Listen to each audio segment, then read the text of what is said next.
பரந்தூர் விமான நிலைய விவகாரத்தில் தடையை மீறி போராட்டத்தில் ஈடுபட முயன்ற 137 மீனவ கிராம மக்கள் மீது 3 பிரிவின் கீழ் சுங்குவார் போலீசார் வழக்கு பதிவு செய்துள்ளனர்.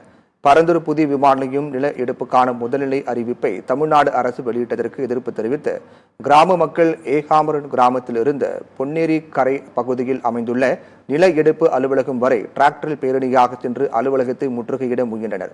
இதனால் விவசாய டிராக்டரில் போராட்டத்திற்கு செல்ல இருந்த கிராம மக்களை நேற்று காலை போலீசார் கைது செய்ய முயன்றனர். அப்போது போலீசாருடன் விவசாயிகள் மற்றும் பெண்கள் வாக்குவாதத்தில் ஈடுபட்டனர். அவர்களை போலீசார் வலுக்கட்டாயமாக கைது செய்து தனியார் திருமண மண்டபத்தில் அடைத்தனர். பின்னர் நேற்று மாலை 6 மணிக்கு மேல் கைது செய்யப்பட்ட அனைவரும் விடுதலை செய்யப்பட்டனர்.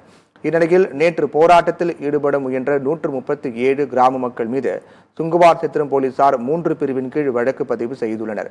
அரசு அதிகாரியை பணி செய்ய விடாமல் தடுத்தல், அரசு ஊழியர் உத்தரவை மீறுதல், சட்டவிரோதமாக கூட்டம் கூடுதல் ஆகிய 3 பிரிவின் கீழ் வழக்கு பதிவு செய்யப்பட்டுள்ளது.